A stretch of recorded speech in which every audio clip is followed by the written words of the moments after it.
Hello. Welcome back to Beyonce Podcast. As you guys know, I'm your host, Cezanne, aka Say.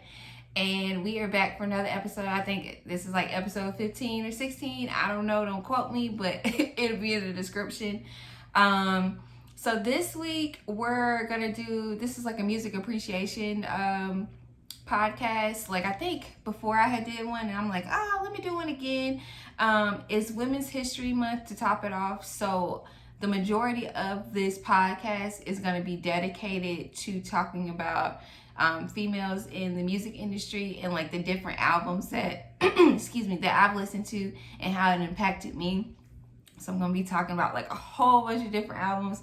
I had made my list and I was like, oh, let me add this one, let me add this one, let me add this one. And I know it's so many more female artists that I forgot to write down. That obviously if you guys have some female artists that you love, make sure you comment whenever I upload this on YouTube or write it down in the comments for like either Apple Music or Spotify too, because I would love to see your input. Before we get into the main topic about all the female music, I was about to say, female music entertainers. We're gonna do a little catch up as usual. We're not gonna get into too much ratchetness. I don't know if we're gonna get into any ratchetness at all actually on this podcast. But music wise, Drake released his like EP, The Scary Hours 2.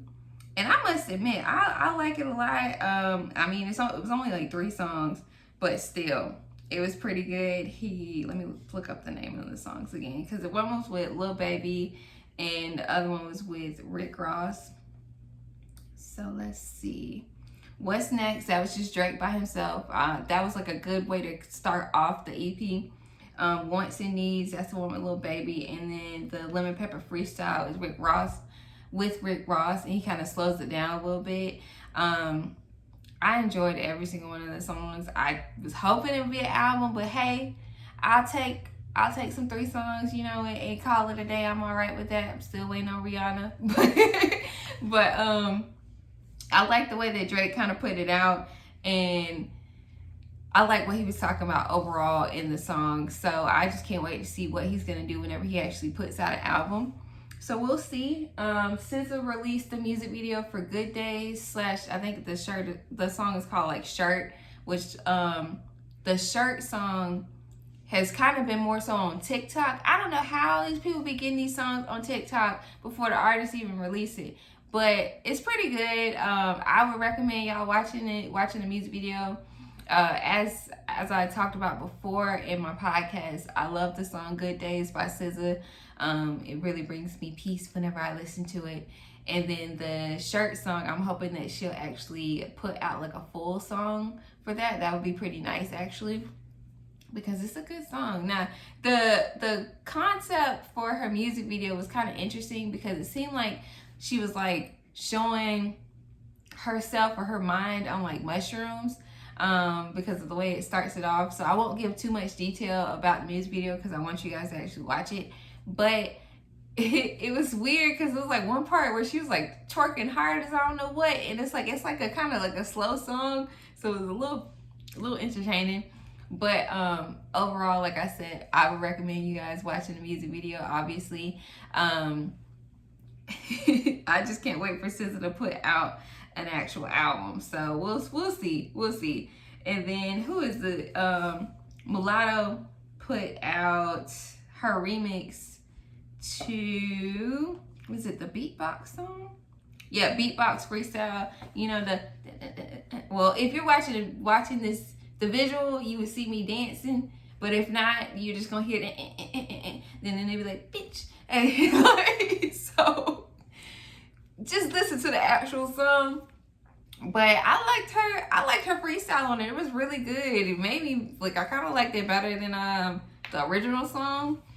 I be forgetting that she, she's a really good rapper overall. She's really coming into her own, and I can't wait to see what else she puts out in the future. Because so far, probably all of the songs that she's put out, I've liked them. So I'm looking forward to see what she has to offer. Let's see. So now we are gonna get into the ladies that have impacted the way I feel about music.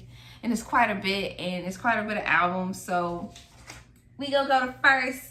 You know, I gotta pull it up at the same time because I want to make sure I do these ladies justice. Whitney Houston. Now, y'all done heard me talk about Whitney Houston plenty of times on this podcast, and you're gonna keep hearing me talk about her because I love Whitney Houston. Like I said before, my mom used to play Whitney Houston all the time. Whitney Houston, Mary J. Blige, and Toni Braxton. So I know my Whitney, and I know my Toni, and I know my Mary. But Whitney really stuck out to me, not only because of her voice, but also she was acting as well. And the music, well, the albums, I guess, that really was like, dang, like she could sing, was, now I watched the Bodyguard movie when I was younger. My mom had it on VHS. And looking at probably all of the songs now, I'm like, dang, like she legit did the whole soundtrack for the Bodyguard. Now this was in 1992. Obviously, I didn't listen to it in 1992 because I was born in 91, and like I would not have knew anything about like what I was listening to. Like let's be realistic. So when I actually got the opportunity to watch The Bodyguard, my mom had it on VHS when we were younger, and hearing her voice and seeing her act, I just love like what she portrayed on the screen, and her voice was just everything. And for me, my favorite songs off of the Bodyguard soundtrack was I Will Always Love You, I Have Nothing, I'm Every Woman, and then the Queen of the Night one was really good because I remember that from the movie, and she had like this cute ass outfit on, and I was like, yes. Well, obviously not when I was younger, I was like, yes, but now older, whenever I watch it, I'm like, yes, Whitney, okay, we see you. Like, she's just amazing. And then let me see, when it comes to now Waiting to Exhale, my mom had that one. She had Waiting to Exhale on VHS too. So with that album, I don't even know if they have the actual album, the original soundtrack. But she said, she wrote Why Does It Hurt So Bad, and Exhale, Shoot. Oh, there we go. Here it is. So you see they got Toni Braxton on here, Let It Flow, Aretha Franklin, Brandy, TLC, Mary J. Blige, Chaka Khan, god dang, SWV, Shantae Moore. I don't know who Sonia Marie is. Faith Evans. Damn. Just all these. Whitney Houston had the song with CeCe Winans, Count on Me. Golly. Sorry, y'all, I'm scrolling. But yeah, I remember I love the Exhale, the shoot. Well, I can't sing it right, so I don't even know what I'm trying. But, or the Why Does It Hurt So Bad? When, I'm trying to remember in the scene, was that playing whenever she was like with that married guy or some mess like that? I don't remember. I have to rewatch Waiting to Exhale. But listening to those songs now, when I really understand them, it just, I love them. Like, I truly, you know, if you're going through something sometimes and listening to like, Why Does It Hurt So Bad? You'll really be like, God damn, why am I going through this? I can't even this is just terrible. Or Count on Me, and that's like Bailey dealing with like friendships, like count on me through thick and thin, something, I don't know. But I ain't gonna try to remember the words like that. But like, you know, that, first of all, the movie was everything. We had Whitney Houston, Angela Bassett, Loretta Devine, and what's the other lady? Damn. I could picture her face, but I cannot think of her name, and it's gonna make me mad. She was like she dated like Mike Tyson before or something like that. But she was Leela Rashawn. All of them together, all the different like energies and the different personalities, and you show like what everybody was going through. Like, how could you not love a movie like that? And then the soundtrack was like boom, like just amazing. So to start off, like I was saying, Whitney Houston, it was 1992, but obviously I listened to it when it wasn't 1992. I don't know what year I actually listened to it. I feel like my mom might have had it on CD, and she probably played it in the car or something like that. The next artist is Miss Lauryn Hill, and the album was The Miseducation of Lauryn Hill. And when I tell y'all that was a hell of an album, that was a hell of an album. Lauryn Hill's voice is amazing. I know she's kind of went downhill over the years since then, because she hasn't put out an album since then, actually. And that album was put out in 1998. And the visuals for the music videos were everything. Her voice was absolutely amazing.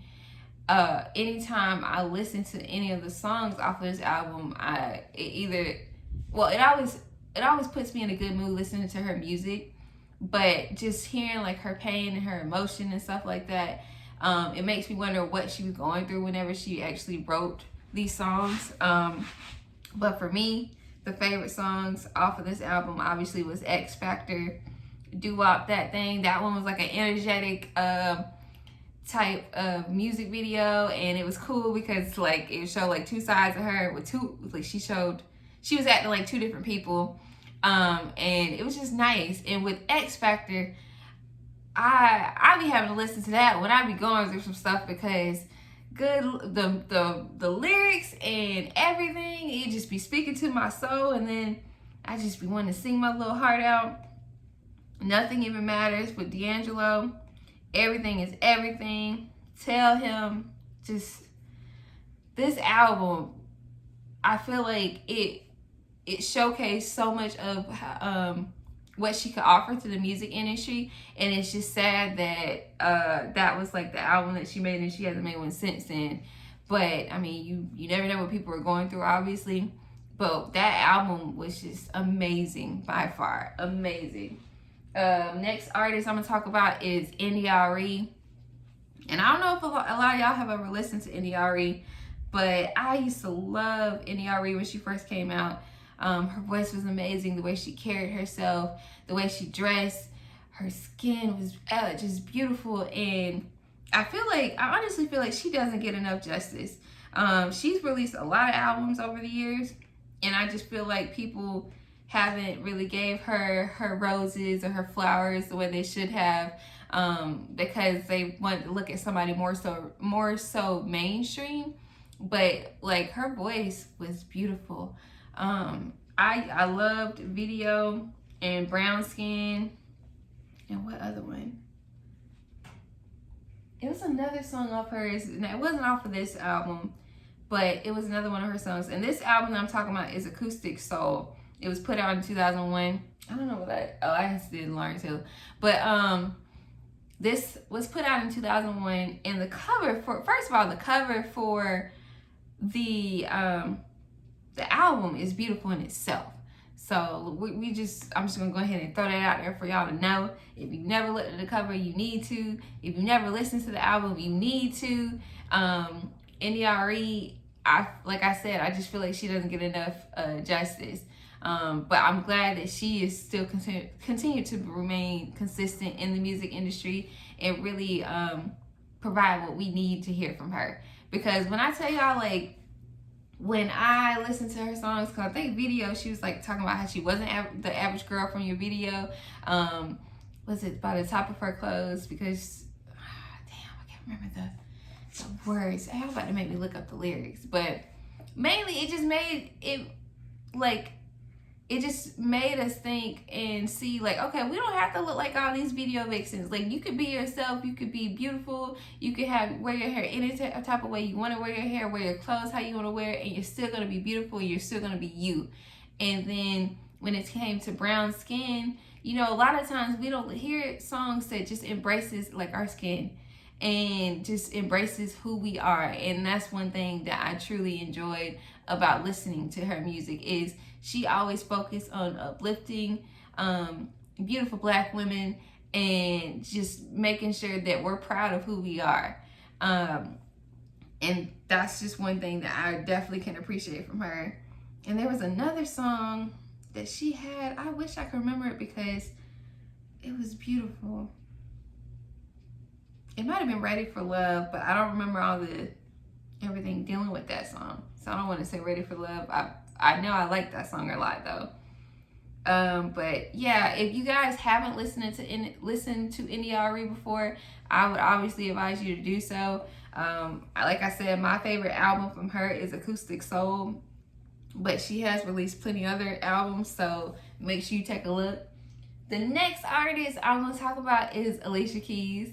For me, my favorite album, I actually have two favorite albums from Alicia Keys, because when Alicia Keys first came out, y'all, I love me. I really was like, oh my God, I want to have my hair braided up like that, and I want to look like Alicia Keys, and I want to learn how to play the piano and all this extra shit. And I was just like happy to see somebody that kind of looked like me, but was like cool with the braids, and she could play the piano. And even though like her style was kind of questionable sometimes, but like she was like very confident, and then she had like this cool like chill kind of voice. And I was like, ooh, Alicia Keys, like, oh my God. Like, so Alicia Keys, the first album that I really enjoyed was The Diary of Alicia Keys. That one came out in 2003. And I'm like 90% sure that was like one of the first CDs that I bought. And I just love listening to it. I love listening to her voice. I feel like so giddy like talking about it. Like, yeah, I remember I listened to that shit like front to back. And when I tell y'all, like, I was just like, oh, I really want to learn how to play the piano. I don't think I ever asked my mom, but I damn sure wanted to learn. My favorite songs off of that album was Karma, If I Was Your Woman, You Don't Know My Name, Finally Got You, Diary. I like Dragon Days too. Slow Down. Yeah, probably the whole album. And I love the cover that she had too. She got her piano in here. She wasn't like it just seemed like to me, she wasn't trying to be anybody else but herself. And she just seemed so cool. And like, I just love listening to her music. And I'm like, what grade was I in? I probably was like in middle school when this album came out. I feel like it, because yeah, I'm like pretty sure. So when it came out, like, you know, I was like this dorky ass little kid, like just trying to fit in, and just happy to listen to artists that look like me or look similar to me, and it's just themselves. So I think that's one reason why I really had gravitated her. I remember seeing her perform on like 106 in Park, and she was just playing her little piano, and she used to have her little hat on her braids, and I was like, oh, she's so cool. And then the other album from hers was As I Am. Now, I know I bought that one. I kind of feel like I might still have it in my car, but I'm not even sure. Or I might have it in like my box of like CDs and VHS and stuff like that. But As I Am was put out in 2007. And I was in high school at that time. So for me, the favorite songs off of As I Am was Superwoman, No One. I loved Lesson Learned it was her and John Mayer. The way their voices sounded together on that song was just like, when I tell y'all, like, I used to play that song over and over again, and I think I was like going through some things, because it was like, this is probably this little ugly ass boy that I like, and it just wasn't working out the way I wanted it to work out, or either, I don't know. I feel like that's one reason why I really like, oh, it was a lesson learned. Like, you know, like it was like a whole thing. So I love Lesson Learned, Teenage Love Affair, and where was it? There's one more. And Where Do We Go From Here? Because I really like that album a lot. I used to listen to it front to back too. And I know for a fact I was going through some stuff whenever I was like listening to that album, because I was in high school, and hormones and boyfriends and just all this extra stuff, and I just needed to listen to some Alicia Keys, and her music helped immensely during high school for me. The next artist I'm gonna talk about is Miss Rihanna, and I'm trying to go in order when it comes to like the year. Cause I'll be honest with y'all, I got like 2 albums for Rihanna. So right now I'm just gonna say the first one. So for Rihanna, I want to say Rihanna, the first album was Rated R. That album came out in 2009, and we had just entered into college, and that album, it's so much nostalgia. That album, like, me and my best friend, we listened to that album front to back. Like, I'm trying to remember some of her songs. She like Hard, and I think she like G4L, Firebomb. I liked Hard too, but I like Firebomb, Rude Boy, Photographs. I love Photographs. Te Amo, and G4L. When I tell y'all, we used to be listening to this shit before we would get ready to go out to the club. Like, always, Rihanna was playing for sure, and we was just getting it. And it's like, that was like her little like bad stage, because it's Rated R, and she was just, it was just, no little nice Rihanna. And we was like, yeah, we're not gonna be nice either. We're gonna go to the club, and we gonna have fun, and we gonna date boys, and we, all this extra shit. And, and that's probably one reason why this album was like one of my favorite albums from her, because of the memories that are attached to it. But like overall, the album was just great. Like, it just from the first song to the last song, and you really got to see like a different side of Rihanna compared to the I don't wanna be a murderer, like that. This was like, I lit the gun when I'm done, because I know that revenge is sweet, so sweet. Like, it's shit like that. Like, it was like totally different. He's like, yeah, Rihanna, Rated R, bitch. Like, so so I'm sorry, y'all. I'm cracking my own stuff up. But yeah, like I said, I love that album, and it brings back like so many memories. When I tell y'all, we used to be listening to that, and I remember No Ceilings with Lil Wayne, even though this is Women's History Month, but I'm like, I gotta throw that in there because that was just insane. I'll go to the next artist, and this kind of jumps like a few years up. I feel like between Rated R and the one I'm about to say now, I feel like I was kind of just listening to like random artists, or more so like, I was just listening to like club type music and stuff like that. And maybe I can't think of a artist that really stuck out to me since, or I guess during that time frame.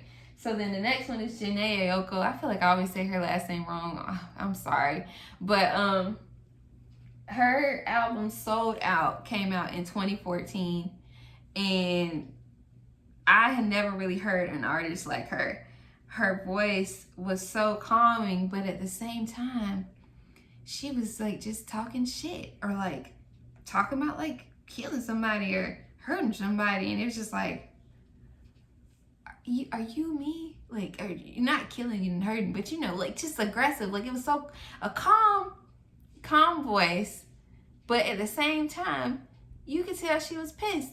And y'all hear my voice, like my voice is like so, but at the same time, like I get mad too. And it was just nice to hear like her calming voice be pissed the fuck off, but at the same time be super duper chill on different songs. So I really like related to her music, and I loved the way that she sounds, and I love what she talks about as well in the in any of her songs.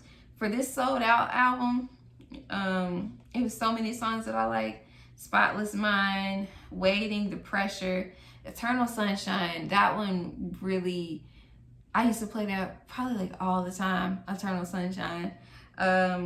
Pretty Bird, Blue Dreams, Waiting. I think I already said Waiting. And then she also had another one that came out kind of between that year and like the year before. And it was like Sailing Souls, or Soul Out. Not Sailing Soul. It wasn't this one that I like. It was Sail Out. Because she had Bad Piece on there, The Worst, 316. And Stay Ready. When I tell y'all, she got some hits. Like, I feel like I kind of feel like people don't appreciate her enough and what she really provides to the music industry. And I say this about actually all of these artists. While a lot of them are mainstream, we be forgetting like that these artists, they be putting out like albums that you can listen to front to back, and that says a lot because there are not a lot of artists that can do that. And she just y'all be sleeping on her sometimes, and I don't appreciate it. Just like y'all be sleeping on like Rihanna and Alicia Keys and N.E.R.E. and Lauryn Hill, and I don't appreciate it not one bit. I'm trying to think. I think I listed all the songs for Janae. Yeah, for now I list. Yeah, for those 2 albums. But Janae spoke to me. Like I was like, yeah. She knows. She chill, but she crazy, and it works, and I like it, and I'm gonna listen to it, and I'm playing the shit loud. Like that's how I felt about Janae's music. Next artist, y'all should already know, is Beyonce. Beyonce. Y'all already know I listen to Beyonce. And I'm like, how many times am I gonna say Beyonce? Now, I messed up because there was a Beyonce album in 2006 that I meant to put on here, and I kind of had put her stuff together with it. I'm mad I just got an alert about talking about check your bank account about the stimulus checks. But B-Day. Now, already before, when Beyonce first released her first album by herself, Dangerously in Love, I was like, I don't know whether I'm gonna like Beyonce. But then obviously I liked it because, dang, I forgot about some of these songs on this album. I'm sorry, I'm looking at Dangerously in Love and I'm like, dang, I like Crazy in Love, I like Naughty Girl, I like Baby Boy. I don't really like Hip Hop Star. But okay, so for Beyonce, technically I'm about to do like 3 albums. So y'all already know, like, I fuck with Beyonce because I've been to like 2 of her concerts. So don't get upset. So real quick on her Dangerously in Love, for me it was Naughty Girl and Baby Boy and Me, Myself and I and Signs, because she's a Virgo and she represented for the Virgos when it came to that song. And Gift from Virgo, of course. And then for B-Day, I liked the whole fucking album. And one of the reasons why I tell you guys I like the whole album was because she was like making all these damn upbeat songs, and I can't dance like that. Like I can dance a little bit, but at the same time, like Beyonce, girl, you be doing too much for all these damn dance moves. But she made all these like upbeat songs, like it just puts you in a good mood. Like I listened to B-Day, was it Thursday? And I was like, damn, I forgot about this song. The Sugar Mama or Kitty Cat or Upgrade You, Freakum Dress, Resentment, or Listen from the soundtrack of Dreamgirls. The soundtrack of Dreamgirls. First of all, everybody that's listening is better than watch Dreamgirls. Otherwise, we gonna fight. Second of all, when I tell y'all that song, Listen,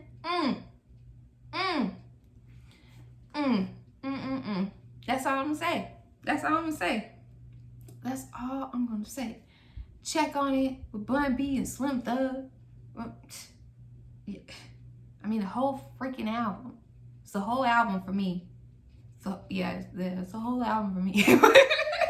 But okay, and then we jump forward to Lemonade by Beyonce in 2016. When I tell you guys, I was not prepared for this album, but once it dropped, I was prepared for this album because Beyonce, I'm like, is this the one that she just dropped randomly? I feel like it was either Lemonade or her self-titled one. Regardless, though, let me give y'all some tea. So, for Lemonade, that was like the first concert that I ever went to. And it was unexpected. One of my best friends called, and we weren't even, during this time, we weren't even close like that. Like, we barely knew each other. And she called or texted and was like, I think I'm going to go to this concert. Do you want to go to a Beyonce concert? I was like, man, I don't know it like that. But I was like, shit, it's Beyonce. And I was like, fuck it, I'm gonna go. So I drove my ass down to Orlando, the whole ride there, listening to this album, preparing to sing my heart out at this concert, but not sing it too much, cause like, she ain't about to talk about my voice and the way I'm singing. But then we got there and we had such an amazing time, and the concert was everything I dreamed of and more. And I sang my goddamn heart out like nobody's business. And that's when I already knew I didn't sound good when I was singing.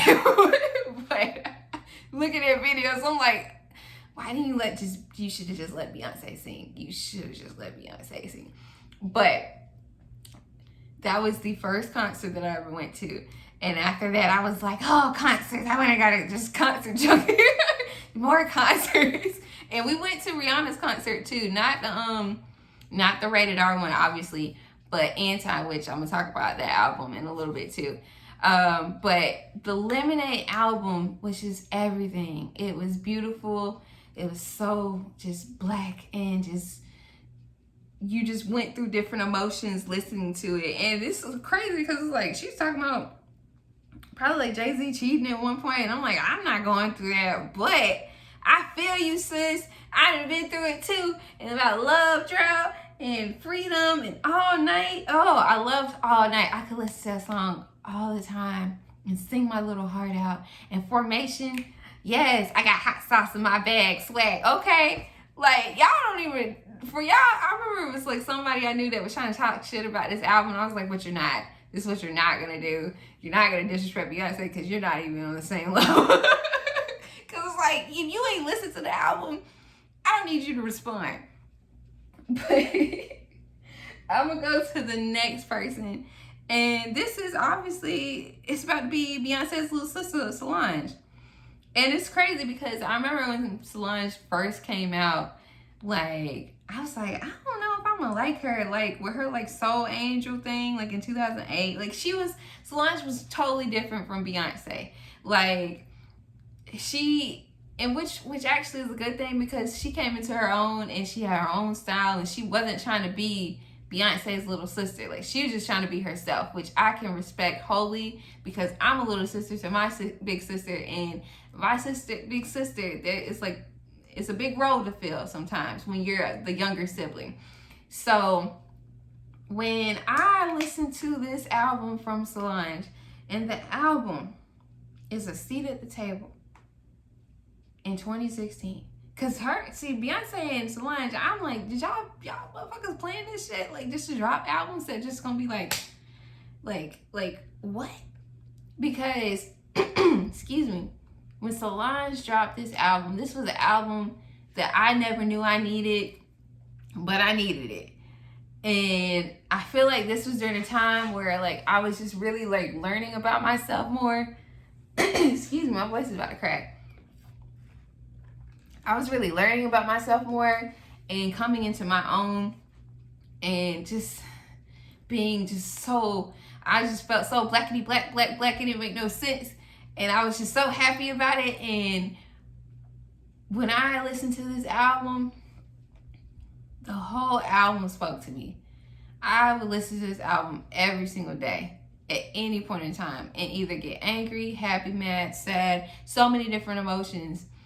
But I needed it, and I'm so thankful that she dropped an album like this. While Beyonce was like talking about love and pain, but still talking about being black, Solange was just talking about being black and just experiencing so many different things. And it was just amazing. Like, Cranes in the Sky, oh, that song right there just makes my heart full. And Mad, Don't Touch My Hair. Now, Don't Touch My Hair, that was my shit. And that was because I experienced something like that where somebody felt like they could just touch my hair. And I'm like, first of all, what you're not gonna do is just touch my hair and think you can touch it without asking me. Second of all, did you wash your fucking hands? Just no. Do I walk up and touch your hair? No, so don't do it to me. Like, it was so many different emotions. Where do we go? FUBU, even if, scales, the whole thing, even like the interludes where it was like her mom talking, where it was like Master P talking, Kelly Rowland, like stuff like that, that needed to be in that album. And that album was just everything. I still, to this day, if I listen to it, I'm gonna sing my damn heart out. And I remember we were gonna go to a Solange concert, but I think she got like sick or something like that, so it got canceled.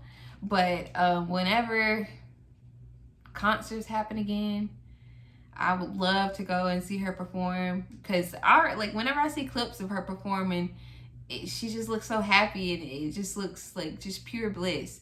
So while like her sister is like an entertainer when it comes to like concerts and putting on a show and dancing and singing and just, you know, giving your life, I feel like Solange offers that also, but in a different way, if that makes sense. Let me see. Okay, we're still in 2016 because I'm going to go back to Rihanna. For Rihanna, it was Anti. That album came out in 2016, and it doesn't even seem like it's been that long. Now, Anti, Rihanna put her big toe in this shit, foot, everything. Like, I was just like, damn, sis, like, this how you doing this? This what we doing? Okay, I'm gonna go with it, because when Rihanna dropped it, the whole fucking album was necessary. And we went to Rihanna's concert. We went to the one in Atlanta, and that shit was lit. And it was just like, oh my God, Rihanna. And she was just singing, and Rihanna's gorgeous. And like, just singing her heart out. And I was like, oh, like, I didn't even know I needed this. And it's crazy because my best friend, she is the one that was like really wanting to go, because I'm like, I'm a Beyonce fan, but you know, I go or whatever. And then once I got there, I was like, because I forgot like how much I actually liked Rihanna's music. The whole album though, Kiss It Better, Work, Same Old Mistakes, Consideration with SZA. And during that time frame, I didn't even know who SZA was when that song came out. So that was like, who is this? Who is this? And Sex With Me, Love on the Brain. What is it? Yeah, I Said It. The whole album. And the concert was crazy. Travis Scott opened up for her, and during that time frame, I was like, who the fuck is Travis Scott? Like, and when he was performing, I was like, oh, I know this song. But you know, Travis Scott wasn't as big as he is now. So it's just crazy to see how like things happen. But yeah, Rihanna's Anti album, that was like a good one for her to like kind of just put like music on the back burner too, because that Anti album, like, you can still listen to it and feel good about it, if that makes sense too. I don't know why I keep saying if that makes sense, but yeah, you know what I'm trying to say. Next one is SZA, and it was CTRL. She put this out in 2017. And I didn't know who SZA was, but once I listened to this album, I was like, oh my gosh, I love her. Like, the whole album. And I don't know whether it's just now that I'm older and I just can appreciate a whole album that's just full of hits, but just amazing. Amazing. Love Galore, Supermodel, Doves in the Wind with Kendrick Lamar. I love Kendrick's part in it. If you haven't listened to it, you gotta listen to it. The Weeknd, Garden, Say It Like That, Broken Clocks, and with The Weeknd, just SZA cool as fuck. Like, I could appreciate SZA and the things that she talk about, because she'll talk about like being a hoe and some perks, you know, or messing with somebody and he got a girlfriend. And it's like the most calming thing in the most calming voice. And it's like, what the fuck? Like, but like, her album was just amazing. I really love Broken Clocks though. And Garden, Say It Like That, 20 something. And then like I said in the beginning of this podcast, she's been releasing, like, she released Good Days, and I think she had released another song before that, but I can't remember the name of it. So I'm hoping that that one song with Ty Dolla $igns. So I'm hoping that she's gonna be coming with the album soon. I feel like it. So I feel like that's all of the artists that I wrote down, and I have wrote down like some honorary mentions for like whole albums that I could listen to, and artists that I feel like are really gonna do something in the future. Ella Mai, she had released the album in 2018 and it was self-titled. That album was really good. Her voice is everything, and like I like her little accent, which I didn't even expect it until she was talking on her album. But I feel like if she releases another album, we're really gonna be able to tell what she has to offer. Tiana Taylor, I don't feel like Tiana Taylor gets enough justice, especially now. She's really like evolved over the years. And let me see, was it this one? The 2018 one, KTSE. That one was a really good one. And then her album from this year, the album, where she like literally had Missy Elliott, Big Sean, Erykah Badu. I loved Rose in Harlem and Gonna Love Me. And for this one, Wake Up Love with her husband Amon.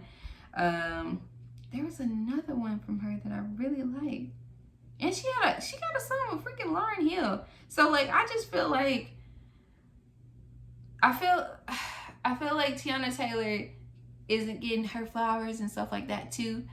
She's came a long way from being the little girl, not like little, but like the teenager on Super Sweet 16 that was like aggravating as fuck about like a skateboard party. Like she's come a long way. So I feel like people should take her seriously in the music industry.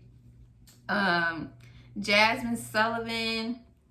Now Jasmine Sullivan, a lot of times with her, I would just like singles that she put out. I never really listened to the whole album until I listened to Hotels.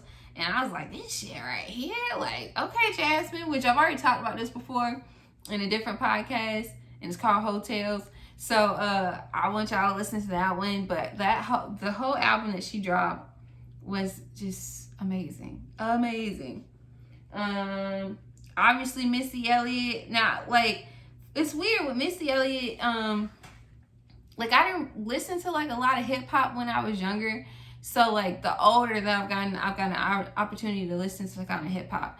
While I did obviously listen to Missy Elliott when I was younger with the Under Construction album. Gossip Folks with Ludacris. Let me see. Work It. What else? I don't remember that one. But Missy Elliott obviously has impacted the music industry. While I haven't listened to like a lot of her music except for like the singles that she put out, I know what the creative artistry that she provided for the music industry was insane. Like Missy was doing stuff before people even thought about her, obviously, and she's just amazing. And she looks like freaking young as hell now. Like it's like she's aging backwards or something. Like Missy and Timbaland together, or even Missy by herself, like you gotta put some respect on her name. You have got to. Just like you gotta put respect on Lil' Kim's name. Lil' Kim was the female rapper that was talking nasty and grimy and stuff like that, like the men, but sexy at the same time, and you know, just kind of while like Salt and Pepper and stuff like that, they would like talk kind of nasty, but like Lil' Kim was just like grimy with it. You know what I'm saying? Like she was just nasty, but it's like it was like sexy. And it's like you wanted to be able to listen to music like that, or you wanted to be able to talk like that, or even with Nicki Minaj. Like I forgot how many Nicki Minaj songs that I actually like listening to. And it's not like I like Nicki, but it's like sometimes you just kind of forget about artists because she's been taking like a break from music. But let me pull up Nicki's music real quick. Because first of all, the first time I heard Nicki Minaj was in high school. And I heard Nicki, it was when she dropped like a mixtape. And when I tell y'all that Itty Bitty Piggy, bitch, the Itty Bitty Piggy song, that was my shit. Like when like Nicki on a mixtape, Young Nicki on the mixtape, just rapping, just going. That's just a different type of level. And even Nicki, Pink Friday was like the whole album was good. Where she had Roman's Revenge, Fly, Moment for Life, Check It Out. And I like that song, Check It Out, Check It Out, Check It Out. With will.i.am, Bedrock, Roman's Revenge. Damn, what's that one song where it's like her, Kanye West, Monster. Her Kanye West, is it Rick Ross? I know Jay-Z is on there, but I can't remember whether Rick Ross is on there. But shoot, Bees in the Trap with 2 Chainz, Right by My Side, like with Chris Brown. Sometimes people forget I be forgetting all of the songs that Nicki Minaj put out and like how relevant she was. Like, she was putting out an album like probably every single year. 2010, 2012, 2014, the Pink Print, that shit was lit when it was like her and Beyonce. And then she kind of took a break when she put out the Queen album, and now she's taking another break. But Nicki deserves her flowers and stuff too. I know I think it's like some controversy going on right now with her and her husband with all of that, but we just gonna focus on her music and what she had to offer. And she really did it. She paved the way for herself. And lastly, the artist I'm gonna finish off on is Ari Lennox. And she's kind of like still a new artist, or more so she doesn't get enough like mainstream, I feel like mainstream play. But her album, Shea Butter Baby, that was released in 2019. And I think it's the only female artist on Dreamville. Her voice is like butter. Like, I love Ari Lennox. And she's like goofy. Because I was like watching videos with TikToks. They have like people have been putting TikToks up and it's dealing with her. And she's just silly as hell. But Break Me Off, Shea Butter Baby, Whipped Cream. First time I heard her was Whipped Cream. And I was like, oh my gosh, who is this? Like her voice is just everything. And she just don't get enough justice. She really don't. And Busted, that's that shit right there. If y'all didn't listen to that song, you need to. I just found a song from her last night, Black and White. It's off of the Coming to America soundtrack, and that song is really good too. So all I'm gonna say is this: is all these women have impacted the music industry. I know there's so many other women that I missed, but I really just wanted to talk about artists that like I know their music about. Ariana Grande too. We went to her concert, and I love Ariana Grande's voice. But obviously there's so many people, and I don't have enough time. I've been talking for like 47 minutes straight. But I enjoyed this so much. This was like a lot of fun. I'm gonna probably have to do like a music type thing at least once a month. But you guys, I'm gonna go ahead and dip out on this note. I don't have a spotlight for the week when it comes to like a business and stuff like that. For the song of the week, I might just have a list of songs from all of these artists that I'll probably put in. And then also there was a song that I had heard the other day off of a TV show, and I looked it up, and it was like really beautiful. So let me see what it was. It was called Collide. It's Tiana Major, and it's with Earth Gang. The song is originally off of the Queen and Slim soundtrack, but I guess they used it on this TV show that I was talking about. And then shows wise, I'm gonna recommend you guys watch All Americans. I think season 3 is back, and Black Lightning is back too. And then I don't really have anything for Netflix this time, so I'm kind of caught up. Well, at least right now for stuff that I want to watch. So yeah. For the songs, I'm going to pick a song from everybody, and then obviously the song that I recommended, Collide. I hope you guys enjoy this. As always, make sure you follow me on all my social medias, Instagram, Snapchat, Clubhouse, TikTok. Make sure if you're listening to the podcast that you take a screenshot and tag me in it. I want to know who all is listening. I see like the stats, but it still would be fun to know who actually listens. That way I can thank you guys. And then if you have any suggestions or questions that you want me to talk about, make sure you DM me or either send me an email. I always try and respond back. And if not, then I'm definitely going to talk about it on here. But I hope you guys enjoy your week. And I will see you all, or you will hear me in the next episode.